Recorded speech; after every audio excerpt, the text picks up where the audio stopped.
जय हिंद दोस्तों, वंदे मातरम। ममता बनर्जी इन दिनों 2024 की तैयारी कर रही है, क्योंकि इन्होंने जिस प्रकार से बंगाल में भाजपा को हराया है, उससे एक चीज़ समझ में आ चुकी है विपक्ष के लोगों को कि ये मोदी को हराया तो जा सकता है, बस उसके लिए सही आदमी का उसके सामने खड़े होना बहुत ज़्यादा ज़रूरी है। और सही आदमी की जब यहाँ पर बात की जा रही है या सही इंसान की जब यहाँ बात की जा रही है, तो राहुल गांधी को ऑलमोस्ट सभी लोग मना कर रहे हैं, कैंसिल कर रहे हैं कि नहीं, राहुल गांधी वो शख्स नहीं हो सकता। ऐसे में क्योंकि ममता बनर्जी ने अभी अभी नरेंद्र मोदी को हराया है, तो उनकी दावेदारी सबसे मजबूत नजर आ रही है। क्योंकि एक बात तय है कि विपक्ष को एकजुट होकर मोदी के सामने लड़ना होगा, वरना ये लोग नहीं लड़ पाएंगे। ऐसे में विपक्ष का एक चेहरा भी होना चाहिए, और अब विपक्ष का ये चेहरा बनने के लिए ममता बनर्जी खुद को ही प्रोजेक्ट कर रही हैं। प्रशांत किशोर भी इसको लेकर उनकी वकालत कर रहे हैं, और राहुल गांधी को उन्होंने बहुत बुरी तरीके से लताड़ते हुए कहा था कि इनको लीडरशिप आती ही नहीं है, जबरदस्ती लगे हुए हैं काम में। तो यहाँ पर ममता बनर्जी के सामने अभी सबसे बड़ी बात ये आ रही है कि वो किस तरीके से पूरे सम्मुख जो विपक्ष है उसको इस बात के लिए कन्विंस करें कि भाई मैं एक मोदी के सामने चेहरा हो सकती हूँ, और आप लोग मुझे एज अपोजिशन लीडर प्रोजेक्ट करें।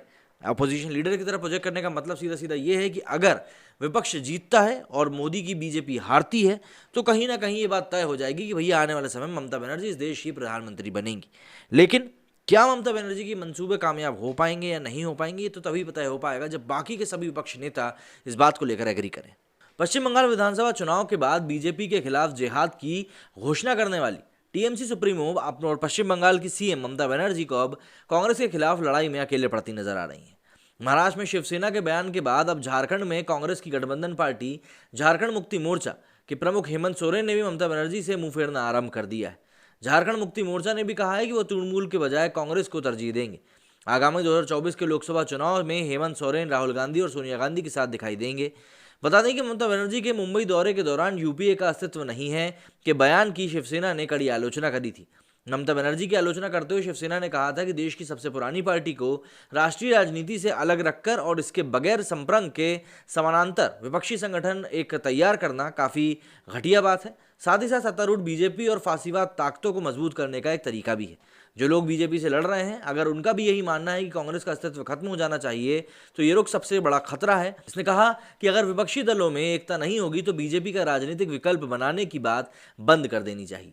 बता दें कि झारखंड मुक्ति मोर्चा झारखंड में यूपीए की सबसे शक्तिशाली पार्टी है।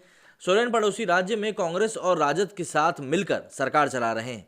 उन्होंने हाल ही में संपन्न पश्चिम बंगाल विधानसभा चुनाव में ममता बनर्जी के लिए समर्थन दिया था। बंगाल विधानसभा चुनाव में उम्मीदवार नहीं उतारा था, जबकि कांग्रेस ने फिर वामपंथियों से हाथ मिला लिया था। लेकिन विधानसभा चुनाव के विपरीत अब झारखंड मुक्ति मोर्चा साल 2024 के लोकसभा चुनाव में कांग्रेस को दरकिनार करते हुए ममता बनर्जी के जिस समानांतर गठबंधन की बात कर रही है, उसमें उसे ज़्यादा दिलचस्पी नहीं है। हालांकि ममता बनर्जी अभी भी खुद को प्रधानमंत्री नरेंद्र मोदी के खिलाफ मुख्य विपक्षी दल के रूप में पेश करने की कोशिश कर रही हैं। इसके लिए वो अन्य क्षेत्रीय दलों के साथ नया समीकरण बनाने की कोशिश कर रही हैं। हालांकि हेमंत सोरेन की टीम के व्यक्तिगत रूप से उनके पक्ष में नहीं होने की सबसे अधिक संभावना है। साल 2024 के लोकसभा चुनाव में झारखंड मुक्ति मोर्चा कांग्रेस के पक्ष में रहेगा। झारखंड मुक्ति मोर्चा के महासचिव और पार्टी प्रवक्ता सुप्रिया भट्टाचार्य ने कहा कि हम यहाँ कांग्रेस के साथ गठबंधन में एक मजबूत और स्थिर सरकार चाहते हैं। हमने पिछले 2 चुनाव लड़े, साल 2019 के लोकसभा और विधानसभा चुनाव में एक साथ थे। मुझे यहाँ 2024 में भी उसी समीकरण में कोई बदलाव नहीं दिख रहा है।